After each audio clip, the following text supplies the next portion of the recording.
Good evening everyone. This is Dr. Rajaram from Raghava's Physio clinic. If you have recently suffered from chikungunya or dengue, you might still be experiencing lingering joint pain. Today, let us discuss on what happens in chikungunya and dengue and the reason for your joint pains and how you can accelerate your recovery from these pains and the role of diet in this recovery process. Chikungunya and dengue cause a lot of joint pain, muscle weakness and fatigue, and these symptoms stay on for months together, and in few cases we have seen these symptoms last even for years also. And we will look into the causing mechanism behind this. That is, in medical terminology we call it as pathophysiology. Let us discuss on that, and then what are the diet things we can take to recover from. Chikungunya and dengue often leave patients with severe joint pain, muscle weakness and fatigue even after the fever subsides, and this is where physiotherapy comes into play, and we'll discuss in detail. So let us discuss about what happens to body during chikungunya and dengue, why you experience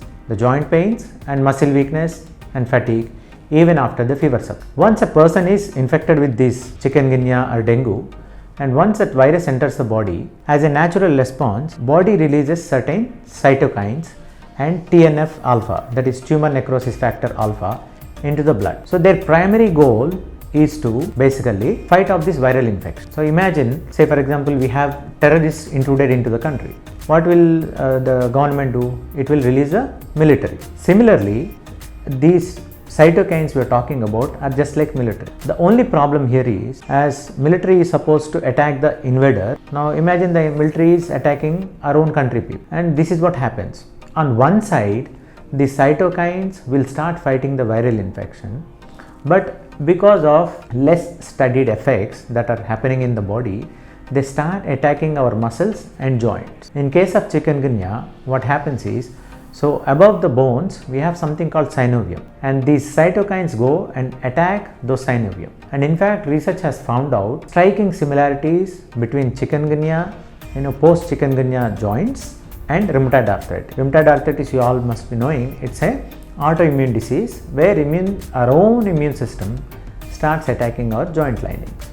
Similar thing happens in chikungunya. Alright, in dengue what happens is, so the cytokines that are released in response to the dengue virus, they start attacking the muscle tissue directly, and also the immune system that is fighting off this viral infection also attacks the muscle tissue. As a result, the person ends up feeling extremely tired and develops severe muscle weakness. So now we understood this mechanism, right?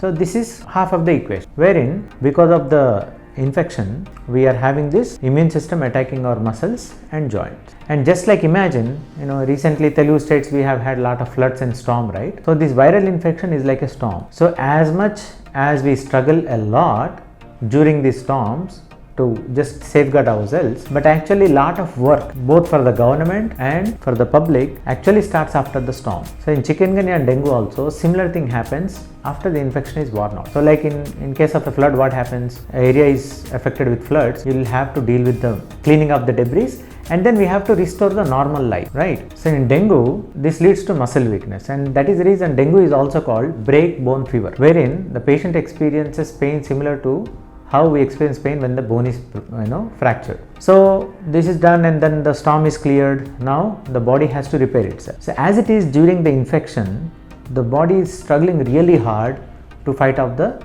virus. As a result, the person develops a lot of fatigue, and you have joints and you have muscles that are affected because of this virus. As a result, post the infection, you have a lot of work that needs to be done. Basically, our goal is to restore the normal life. So imagine the case of a storm or a flood.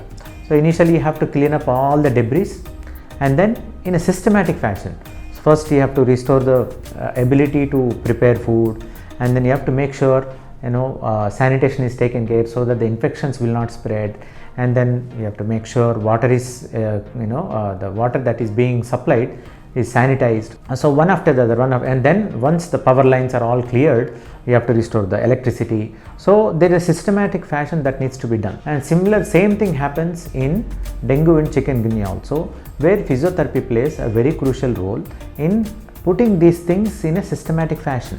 What comes first, what comes next, and all these kind of things.